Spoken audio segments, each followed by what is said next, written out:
বর্তমান প্রযুক্তি নির্ভর যুগে গুগল ম্যাপস কেবল একটি নেভিগেশন টুল নয়, এটি আমাদের জীবনের একটি অবিচ্ছেদ্য অংশ। গুগল ম্যাপস একটি ওয়েব ভিত্তিক ম্যাপিং প্ল্যাটফর্ম।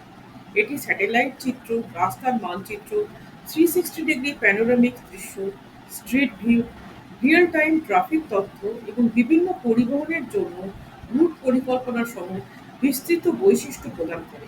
কিন্তু গুগল ম্যাপসের উদ্ভাবন কি করে হলো?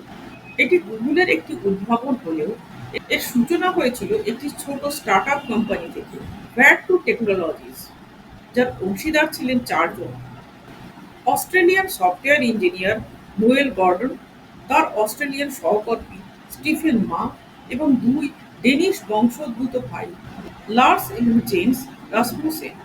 ভ্যাট টু টেকনোলজিস প্রথমে এক্সপিডিয়েশন নামে একটি অ্যাপ্লিকেশন তৈরি করে। দুই ডেনিশ ভাই C++ প্রোগ্রামের মাধ্যমে এটি তৈরি করে। ২০০৪ সালে গুগল কোম্পানিটি অধিগ্রহণ করে এবং এটিকে ওয়েব অ্যাপ্লিকেশন গুগল ম্যাপে রূপান্তরিত করে। আনুষ্ঠানিকভাবে ২০০৫ সালের ৮ই ফেব্রুয়ারি গুগল ম্যাপস চালু হয়। বর্তমানে গুগল ম্যাপস অ্যান্ড্রয়েড এবং iOS উভয় মোবাইলেই পাওয়া যায়। অ্যান্ড্রয়েড অ্যাপটি প্রথমে ২০০৮ সালের সেপ্টেম্বরে প্রকাশিত হয়। ২০০৮ সালে ভারতে গুগল ম্যাপ চালু হয়।